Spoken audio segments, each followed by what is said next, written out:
బాజాప్తా రాష్ట్ర home secretary permission తీసుకొని చేస్తారు. అది పర్మిషన్ లేకుండా చెయ్యరు. ఇది ఇంగితమైన ప్రతి ఒక్కరికి తెలుసు. తర్వాత తీసుకున్న దాన్ని డిమాలి చేయొచ్చని కూడా ఉంది ఆ చట్టంలో. ఇది తెలియకుండా అదేదో పెద్ద భయంకరమైన వ్యవహారం అన్నట్టు, దాని ఏదో తోకమట్టం ఏదో కొండందో వెలకబట్టుకున్నాం అన్నట్టు ఏమి బట్టి ట్రాష్ గ్యాస్ దాంతో ఏం అయ్యేది. మీరు ఆ భ్రమలు ఉండకండి. ఒకరోజు రేవంత్ రెడ్డి గారు మాట్లాడి ఇలా సాయంత్రం వరకు నీ దొడ్లు ఎందరూ ఉంటారో చూసుకొని, నా దొడ్డు అయితే ఇంటాక్ట్ ఉంది ఆయన మాట్లాడిన తర్వాత. ఇది కూడా అంతే ఉంది. రెండవది, ఈయననేరే బీజేపీలకు జంపు కొడతాడని కాంగ్రెస్లోనే చాలా అనుమానాలు ఉన్నాయి డెఫినెట్గా. ఎందుకంటే ఆయన కేసులు కొలిక్కి వస్తున్నాయి.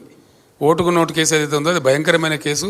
రెడ్ హ్యాండెడ్గా ఆయన పట్టుబడ్డ కేసు. ఆయన తప్పించుకోలేడు కూడా, ఎవరు తప్పించలేరు. కాబట్టి అది మన కింది మీద అయితే ఈయననే బీజేపీలకు జంపు కొడతాడు కేసులు తప్పించుకోవడానికి పెద్ద ప్రచారం ఉంది. అందులో భాగంగా నిజంగా జరుగుతున్నది ఏంటంటే, నన్ను ఎవరు డైరెక్ట్ కన్సల్ట్ చేయలేదు, కానీ మా పార్టీలో ఉన్న ముఖ్యులను కాంగ్రెస్ పార్టీలో ఉన్నటువంటి ఒక వర్గం అంతా కన్సల్ట్ చేస్తూ ఉన్నారు. కన్సల్ట్ చేయడంగా స్పష్టంగా చెప్తున్నారు సంఖ్యతో సహా.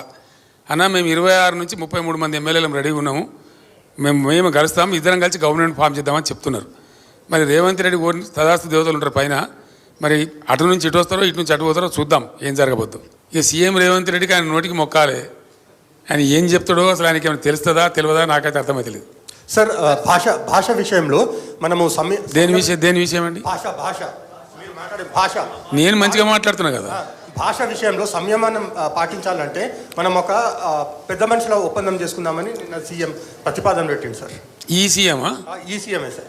అంటే దయాలు వేదాలు వలించినట్టున్నది. నైట్ దయాలు వేదాలు వలించినట్టుందండి అది. ఏ ఊరికో ఊర్లో దేవుళ్ళ మీద ఒట్లు పెట్టడం. ఇక నేను చెప్పిన కదా, కేసీఆర్ను తిట్లు, దేవుళ్ళ మీద ఒట్లు, ఈ రెండు తప్ప ఇంకో కార్యక్రమం లేకుండా పోయింది. జనరల్గా కేసీఆర్ని టైగర్ అంటారు మా వాళ్ళు, మా పార్టీ వాళ్ళు కానీ ప్రజలు కానీ అంటారు, పులి అంటారు. పులిని బోన్లో వేస్తాం, చెర్లపల్లి జైల్లో వేస్తాం, మేము చెర్లపల్లి జైల్లో డబుల్ బెడ్రూమ్ ఇల్లు కట్టిస్తాం. నా మీద చాలా చండాలంగా దురుసుగా మాట్లాడి ఒక దుర్మార్గమైన పద్ధతిలో దుర్భాషలు ఆడడం ఎందుకు ఎత్తారని నాకు అర్థం కాదు. ఏం కారణం? నా మీద దుర్భాషలు మాట్లాడి నువ్వు సాధించేది ఏంది? తెలంగాణ 2014-15లో 1,24,000 కోట్ల పర్ క్యాపిటా ఉంటే, 1,24,000 రూపాయలు ఉంటే పర్ క్యాపిటా, 3,13,000 తీసుకొని పోయినాం మేము. అది కేసీఆర్ చేసిన తప్ప. ఇండియాలో నంబర్ 1 పర్ క్యాపిటా తెలంగాణ. దేశంలో తెలంగాణను అధమస్థ స్థాయి నుంచి నంబర్ 1 చేసుడు తప్ప. అట్లనే తెలంగాణ జిఎస్డిపి 4,17 లక్షలు ఉంటే 2014-15లో 24కి వచ్చేటప్పటికి 14.5 lakhs crores తీసుకొని పోయినాం. అద్భుతమైన గ్రోత్. అసలు జిఎస్డిపి గ్రోత్లో దేశ సగటు కంటే చాలా ఎక్కువ, మల్టిపుల్ గ్రోత్. తప్ప దానికోసం కేసీఆర్ని దుర్భాషలాడన్నా, కేసీఆర్ని నిందించన్నా? What it is. అదేవిధంగా అన్ని రంగాలకు 24 గంటల నిరంతర నాణ్యమైన విద్యుత్ ఇచ్చిన ఒకే రాష్ట్రంగా తెలంగాణ తీర్చిదిద్దండు కేసీఆర్. అందరికి తెలిసింది, ప్రజలు అనుభవించినది, ప్రజల అనుభవంలో ఉన్న ముచ్చట స్టోరీ కాదు.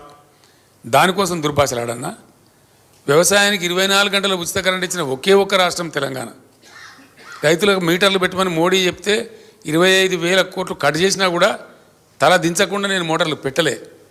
వాళ్ళకి నడిపినాం, వాళ్ళకి కాపాడినాం. దానికోసం కేసీఆర్ని దుర్భాషలాడన్నా? దేనికోసం దుర్భాషలాడాలా? దేనికోసం నిందించాలా కేసీఆర్ను? వడ్ల ఉత్పత్తిలో పంజాబ్ను తలదన్ని అగ్రగామి రాష్ట్రంగా నిలబెట్టినందుక?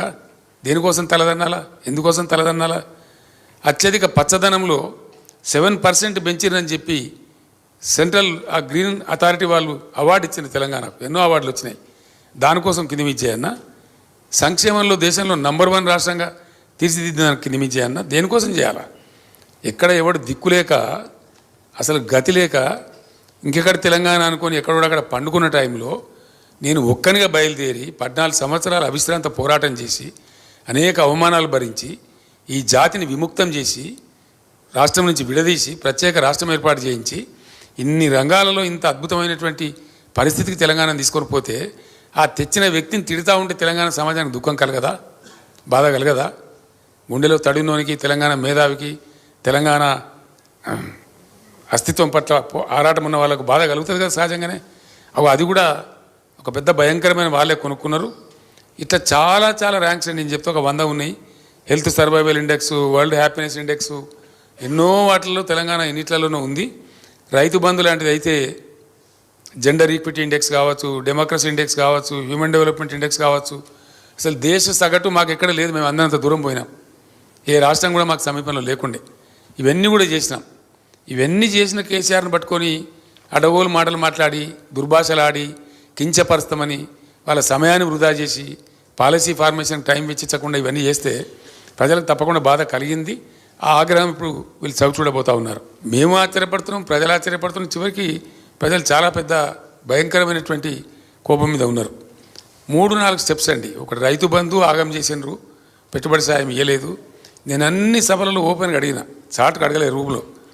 రైతు బంధు అందరికీ వచ్చిందంటే రాలేదు అని ప్రజలు మొత్తుకోవడం మీరందరూ కూడా టీవీలలో చూసుంటారు బహుశా. చాలా భయంకరంగా ప్రజలలో ఆగ్రహం తెచ్చింది. కరెంటు పోవడం అనేది రెండవ ఆగ్రహం తెచ్చింది. మోటార్లు గాలిపోయి పంటలు ఎండిపోవడం మూడవ ఆగ్రహం తెచ్చింది. అదేవిధంగా వీళ్ళు చెప్పింది ఏంది, కేసీఆర్ గారు 10,000 ఇస్తున్నారు, మేము 15,000 ఇస్తామన్నారు. కనీసం ఆ 10,000 కూడా వేయలే. ఆ 10,000 వేసిందంటే అది కూడా వేయలే, అది కూడా వేయలేకపోయినారు. కారణం ఏందో ప్రభుత్వానికి తెలియాలి, వాళ్ళ గొప్ప మేధావితనం ఏందో, మరి దాని సంగతి ఏందో నాకు తెలియలే, నాకు అర్థం కాలే. కానీ ఇప్పుడు డెఫినెట్గా ప్రజల యొక్క కోపానికి గురికాక తప్పదు. రైట్ను ఇప్పుడు ఈ గంట కూడా నడుస్తున్న చరిత్ర. మేము ధాన్యాన్ని ఎట్లా కొన్నామంటే, మొలక వచ్చిన బియ్యం ఖరాబ్ అయిపోతుందని తెలిసినా సరే రైతులను ఎందుకు అధైర్యపరచాలని చెప్పి తడిచిపోయిన ధాన్యం మొత్తం కొన్నాం. ఒక పిడికడి ధాన్యం కూడా లేకుండా కొన్నాం. కొన్న ధాన్యానికి డబ్బులు కూడా బ్రహ్మాండంగా మినిమం సపోర్ట్ ప్రైస్ ఖచ్చితంగా వాళ్ళకి వచ్చే విధంగా బ్యాంకుల్లో వేసినాం. డైరెక్ట్ వెళ్ళిపోయి వాళ్ళ బ్యాంకుల్లో పడేది. అది ఒక పెద్ద భయంకరంగా తయారు చేసినారు వీళ్ళు. సివిల్ సప్లైస్ కార్పొరేషన్ ఉంటుంది, దాన్ని ఏం పెద్ద వీళ్ళు బ్రహ్మ పదార్థం చేసేయలేదు, కొత్త కనిపెట్టే అవసరం లేదు. నేను అందుకే మొట్టమొదటి నా క్యాప్షన్ ఏం చెప్పినా అంటే, చక్కగా నడుస్తున్న వ్యవస్థలను కూడా నడవకుండా చేయటమే ఇప్పుడు కాంగ్రెస్ మీద ప్రజల ఆగ్రహానికి కారణం. మంచిగా జరిగినటువంటి ప్రజల అనుభవంలో ఉన్నటువంటి 1 నెల 2 నెలలు కాదు, ఏండ్ల తరబడి ప్రజల అనుభవంలో ఉన్నటువంటి విషయాలు అవి రివర్స్ కావడం, ఇప్పుడు ప్రజలు రివర్స్ కావడానికి కారణమైంది. తప్పకుండా ఆ ధాన్యం కొనుగోలు కూడా చక్కగా జరుగుతలేదు. రెండవది రుణమాఫీ కూడా తీసుకున్నారు, బ్యాంకుల వాళ్ళు నోటీసులు ఇస్తూ ఉన్నారు వాళ్ళకు. ముఖ్యమంత్రి గారేమో మీరు పరిగెత్తండి లగెత్తండి, మేము 2 లక్షల రుణమాఫీ డిసెంబర్ 9 నాడు ఆయన టైం కూడా చెప్పిండు. డిసెంబర్ 9 నాడు 10:30 గంటలకు మొత్తం చేసి పడేస్తే అయిపోతుంది అని ఆయన చెప్పిండు. ఇప్పుడేం మాట్లాడుతున్నాడు ఆయన? చాలా బాధాకరం అనిపిస్తుంది. ఒక ముఖ్యమంత్రి మాట్లాడదగిన మాట కాదు. ఆయన స్వయంగా మరి ఎంత ధైర్యమో, అది ఏం ధైర్యమా లేకపోతే ఆయన అర్భకత్వమా, తెలివి తక్కువతనమా, మూర్ఖత్వమా అర్థం కాదు. డైరెక్ట్గా టీవీ ముందు ఆయన ఏం చెప్తాడంటే, నేను సోషల్ మీడియాలో చూసిన, నాకు పిల్లలు చూపెట్టిండ్రు, నేను నా 1 సంవత్సరం దోపిడీని ఆపేస్తే నా ఎడమ చేతిని ఇచ్చేస్తాం రుణమాఫీ అంటాడు ఆయన. ఆయన స్వయంగా చేసే దోపిడీని 1 సంవత్సరం ఆపేస్తే 40,000 కోట్లు అసలు లెక్కనే కాదు, నేను ఇట్లా ఎడమ చేతితో రుణమాఫీ చేస్తా అంటాడు ఆయన. ఎవరు చెప్పాలి ఆయనకు? ఒక వ్యక్తి యొక్క మూర్ఖత్వానికి కూడా అవధులు ఉంటాయి. ఏం మాట్లాడుతున్నామో తెలిసి అంత ఒళ్ళు తెలియకుండా మాట్లాడకూడదు. అది మీడియా ముందు అసలు మాట్లాడకూడదు. ఎందుకంటే ఇది సోషల్ మీడియా యుగం. మీడియాలో వస్తే, ఒక టీవీలో వస్తే టీవీలో ఆగుతలేదు. లక్షల బైట్స్ రూపంలో సోషల్ మీడియాలో, ట్విట్టర్లో, ఇన్స్టాగ్రామ్లో, ఫేస్బుక్లో పోతూనే ఉంది. ఆ మాట మాట్లాడరు. రెండవది, ఏ ఊరుకోతే ఆ దేవుని మీద ఒట్టు పెట్టుకోవడం.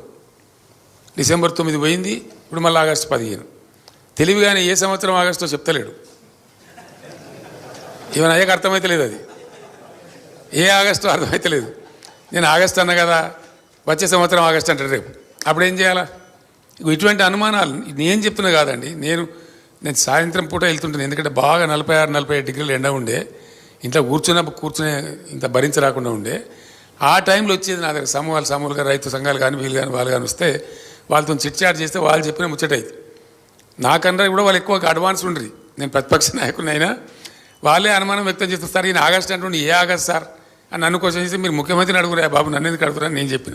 కరెంటు చక్కటి వ్యవస్థ, బాగా నిర్మాణం జరిగి పటిష్టపడి అద్భుతమైన పవర్ ఉండి, ఇంకా మొన్న వీళ్ళకి పవర్లో కలిసి వచ్చిన అంశం ఏంటంటే, ఈ మధ్యనే ప్రధానమంత్రి ఆ ఎన్టీపీసీ మొదటి దశ 1600 మెగావాట్లు కూడా చేసి జాతికి అంకితం చేసినారు. అది ఛార్జ్ అయింది, నడుస్తూ ఉంది. అంటే మేము చేసింది కాకుండా ఇంకో 1600 మెగావాట్లు యాడ్ అయింది వీళ్ళకు. అది ఎట్లా మరి పవర్లో వీళ్ళు ఫెయిల్ అయినారో నాకు అర్థం కాలేదు. అది బాధాకరమైన విషయం. అదే ప్రజలు బాగా ఆగ్రహానికి గురవుతూ ఉన్నారు. 9 సంవత్సరాలు వచ్చిన పవర్ ఎక్కడ పోయింది? 9 సంవత్సరాలు వచ్చిన మంచినీళ్ళు ఎక్కడ పోయింది? ఇంత దారుణమైంది. మళ్ళీ ట్యాంకర్లు కొనుక్కోవాల్సిన దుస్థితి ఏంది? నాకుండే సమాచారం మేరకు ఇప్పటికే హైదరాబాద్ నగరంలో 2.5 లక్షల ట్యాంకర్ల పైగా ప్రజలు ట్యాంకర్స్ కొనుగోలు చేశారండి. More than 2.5 lakh tankers have been sold in only Hyderabad. మరి దానికి ఏమొచ్చింది, ఎంత ఇబ్బంది వచ్చింది, ఏం నాకైతే అర్థం కాలేదు. ఇప్పుడు ఆపరేషన్ లేకుండానే మోకాళ్లకు ప్లాస్మా ట్రీట్మెంట్. మీ ఆర్థోపెటిక్ సమస్యలన్నిటికీ రోబోటిక్ టెక్నాలజీ ద్వారా తక్కువ ఖర్చుతో శాశ్వత పరిష్కారం. ఫ్రీ కన్సల్టేషన్, ప్రతి ట్రీట్మెంట్ పై 20% డిస్కౌంట్. ఈ ఆఫర్ కొద్ది రోజులు మాత్రమే. త్వరపడండి. V9 hospitals 9281465842.